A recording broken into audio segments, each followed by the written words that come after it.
years, Pentascope left a liability of 19 billion for Nitel. They had to sack Pentascope and throw them out of the country. They brought BP. They said, okay, BP should manage Nitel. BP also left the Nitel in ruins.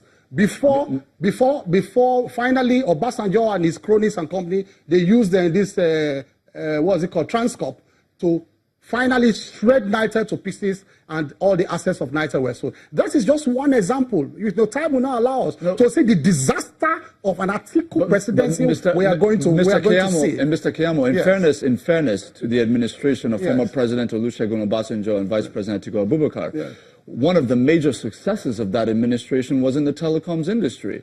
We saw that industry completely liberalized. We know what impact that has had on the nation's economy since then. So can you really just kind of point to the bad without, reflecting the good that was done, particularly in that sector? One of the greatest lies we have been told is since when they said Mungo Park discovered River Niger. That's one of the biggest lies. One of the other lies we have been told, the biggest lies, is that they liberalized. There was some kind of revolution in the telecoms industry. GSM was sweeping around the world. In fact, Benin Republic got it before us. A poorer country. GSM was sweeping all over the world. So there was no wizardry about GSM at that time. It was something that had come to stay across the world, and everybody was in fact, Abacha started the process. And before they came and completed the process of GSM. And then you can see that all the nonsense that was happening in the GSM, in the telecoms industry. Imagine taking capitals out of the country and all of that. It has been happening since then. It is only under President Buhari now that we now know that a lot has been happening under the telecom. Look at the fines we've been seeing of late. So it has been regulated very well. They should have known by that time that there were all kinds of practices happening within the telecom industry. So I want to go. I need to.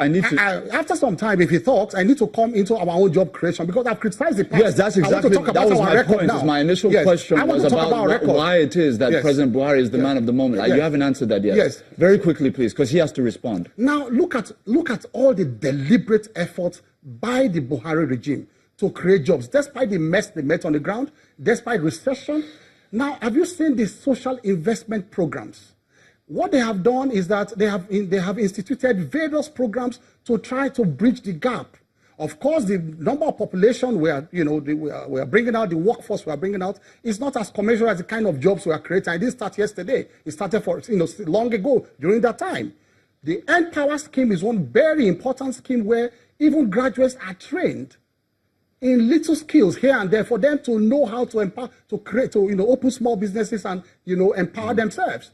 There are other aspects of the Empower program that empowers traders, empowers farmers, empowers small-time people. Mr. Keyamo, so, you've had your chance. I really want to get the response of Mr. Sowumi. There's a lot to respond to. Please go ahead. Well, I'm not exactly surprised that when you asked them to say what they wanted to do for Nigeria going forward, they had absolutely nothing to say. I'll just go back to the 1999 Obasanjo Abubakar time so that we can have an idea of where the country was and what they did.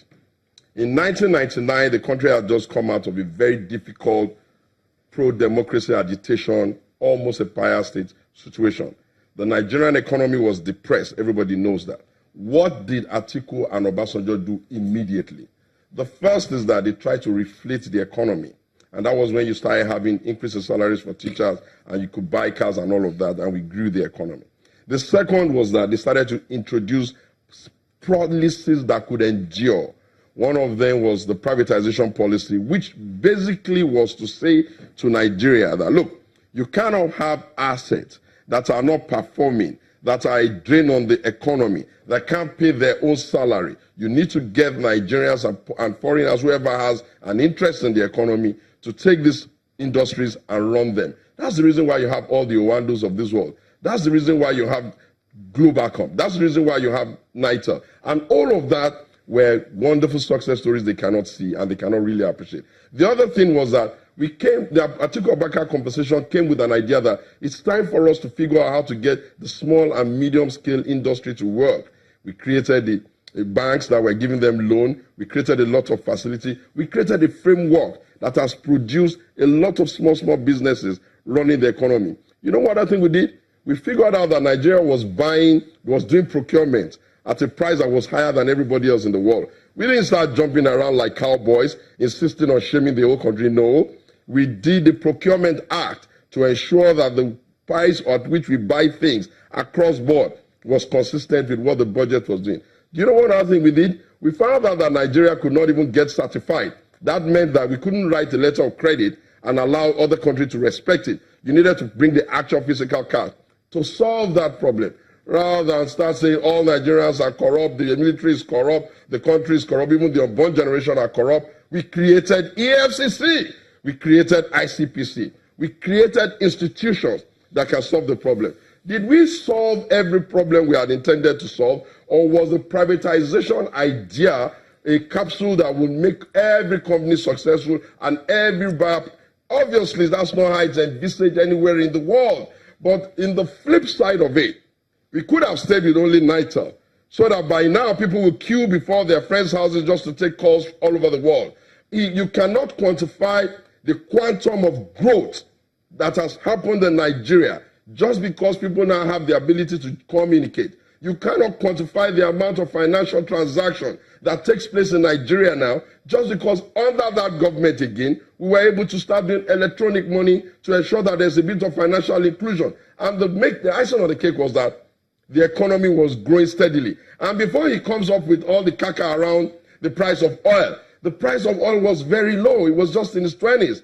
And now, right now, whatever argument they're making about fixing the economy is laughable.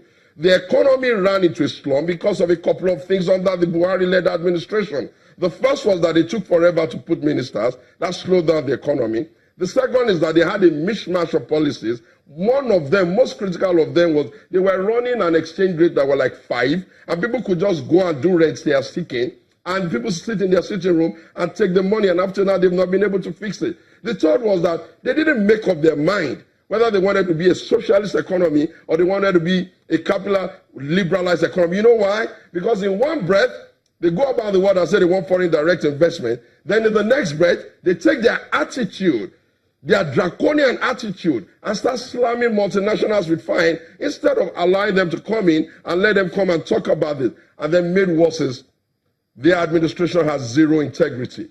They say one thing in the money, they do another. First, they said that they don't even know the meaning of subsidy. Right now, they can't explain to us who's paying subsidy or who is appropriating it. Then they tell us they're going to do single treasury account, a policy our government started. And now we are finding out that $25 billion is somewhere lost, somewhere in NNPC, all over the place where you turn. All the principal officers of this government are just dipping sleeves. And made totally worse, is that they really have no care for any section of the country. When they are not calling young people lazy, they're telling the women that their position is just in the bedroom, whatever that meant. When they're supposed to be looking for a nation that can be united, they're running a percentage that doesn't even add up in mathematics, 97-5. Worst is that they go all over the world, shaming the whole country, claiming that Nigeria is corrupt, even applauding other nations who call us fantastically corrupt. There is no reason on the earth for us in a democracy not to boot them out because they don't even know what they're doing. Right, They've been running their ministries. You've said